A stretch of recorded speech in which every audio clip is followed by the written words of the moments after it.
Terima kasih, selamat kembali di acara kita Wisata Hati Antv. Ya, saya menulis di salah satu buku saya, di Berpikir Besar Bertindak Besar, bahwa malaikat Allah bertebaran di muka bumi melaksanakan tugasnya. Ya, kalau bahasa Quran tuh, ya, bi alfin minal malaikati murdifin, atau musawimin, atau munzirin. Allah kemudian benar-benar menurunkan, menggerakkan malaikat-malaikatnya buat kita kalau kita mau berselawat kepada Rasulullah SAW. Inna Allah wa malaikatahu yusalluna 'alan nabi. Ya ayyuhalladzina amanu shallu 'alaihi wa sallimu taslima. Baik, kita bahas ya ayat yang kemarin. Masih ingat pemirsa ya? Kalau kita ketemu kasus Al-Baqarah 155, lalu kemudian menjalankan Al-Baqarah 156,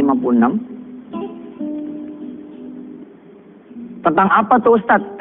Berarti baru nonton sekarang tuh, baru belajar sekarang. Ya, ini kita bahas kemarin nih. Lalu saudara kemudian melaksanakan yang Al-Baqarah 156-nya, maka yang bunyi ini.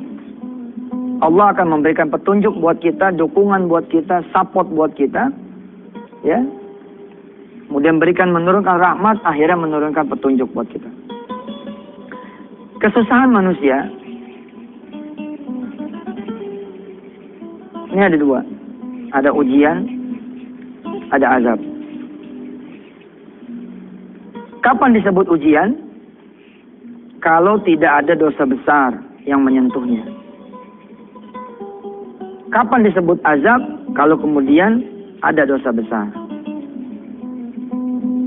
Dosa besar apa saja Ustaz? Ada 10 kira-kira yang paling besar.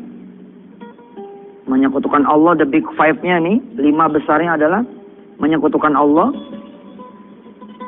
meninggalkan sholat, durhaka sama orang tua, berzina, harta haram.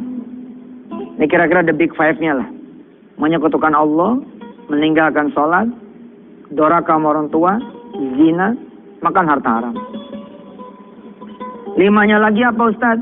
Minum atau mabok-mabokan, ya, mutusin silaturahim. Kemudian di urutan ke-10 nanti ada ghibah, ya. Ada ghibah di sini.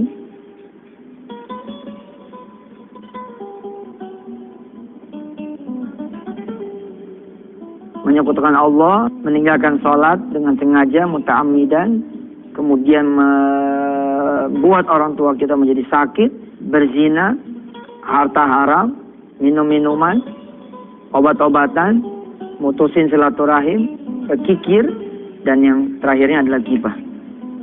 Ghibah ini saya taruh di urutan yang ke-10 pemirsa. Jadi ada buku saya yang judulnya Ujian atau Azab.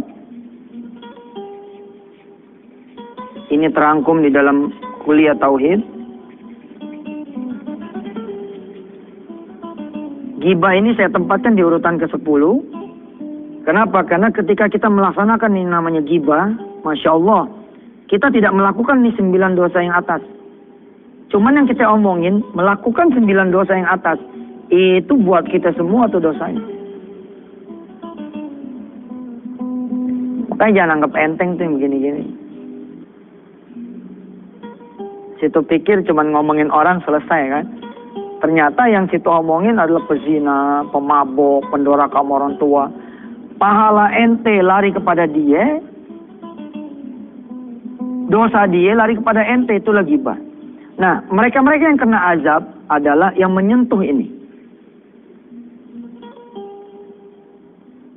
Kalau tidak menyentuh ini, insya Allah ini hanya ujian biasa. Ini yang dimaksud dengan ayat 155, 156, dan 157. Kemarin saya janji sama saudara untuk memberikan contoh konkret.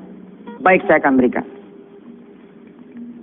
Ada seorang guru, ya, hilang motornya.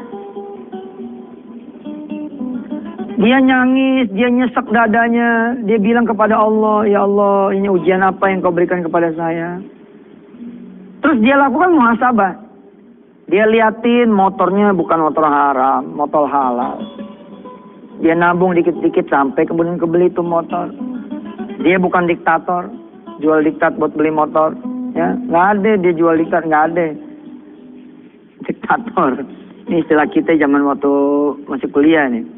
Sama dosen yang jual diktat kita namain diktator. Emang jahat banget sama dosen tuh, bukannya bagi malah ngeledekin. Harusnya sama dosen tuh ya tanya, Pak kemarin naik apa? Naik bus. Aduh, pakai motor saya aja Pak. Yang bener nih, iya nggak apa-apa Pak, oper kredit. Nah itu namanya jualan loh ya, bukan yang ngasih. Ya, si guru ini meneliti begitu. Ternyata nggak ada yang membuat dia masuk kategori azab. Ya sudah, selalu aja. Ini namanya ujian. Nanti muncul nih, alaihim salawatunnya muncul, rahmatnya muncul, muhtadunnya muncul. Biasanya orang yang kalau ujiannya kelar, naik kelas, jadi begini pemirsa. Motornya tadi tuh tahun 2000, jalan 2-3 bulan, motornya jadi 2006. Itu dia namanya ujian. Toko kebakar 1, tapi habis kebakar jadi 3. Subhanallah ya. Istri cerai, tadi kan 1 kan? Cerai nih. Jadi berapa itu? Nggak ada. Yang begini mas sensitif pemirsa, maaf. Satrio Zopna, bercandanya begitu. Istri tadi cerai nih 1, gitu. Begitu kemudian nikah 1 juga, tapi 1 nih bawa anak 3. Jadi tambah lagi anaknya. Ini ujian gitu.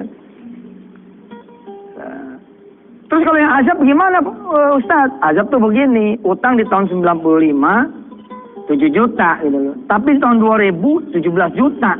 Tahun 2010 700 juta. Oh ini dia, dalam tuh namanya. Bener, ini kondisi azab begitu. Bukan makin susut, lu makin naik. Mesti mikir gitu. Mesti mikir, kenapa nih? Penyakitnya asam urat, kolesterol, gula, diabetes, ngumpul jadi 1. Nah, mikir. Jangan-jangan ada sertifikat orang yang dikekepin, tuh nggak? Ada harta orang yang belum kita pulangin, sehingga itu ngumpul. Ustaz nggak begitu kali, ya terserah. Kan yang bisa kemudian meneliti, ya diri saudara lah yang jujur lah. Saudara cuma perlu cermin kejujuran begitu, saudara bisa lihat. Oh, saya ini ujian, oh, saya ini azab. Nggak boleh saudara begini nih, ditengokin sama orang. Kenapa Kak Haji, ini Allah lagi menguji saya. Tapi pada saat yang sama, malaikat begini. Uji apaan? Orang ada sertifikat orang dipegangin sama dia. Ada tanah yang diinjak sama dia. Kemudian nggak dibalikin kepada yang punya. Ini namanya bukan ujian, ini azab. Insya Allah kita masih punya satu segmen. Setelah yang satu ini kita akan tuntaskan. Bagaimana kemudian supaya kita masuk kategori yang merupakan rahmat Allah. Baik itu ujian maupun azab. Setelah yang berikut ini.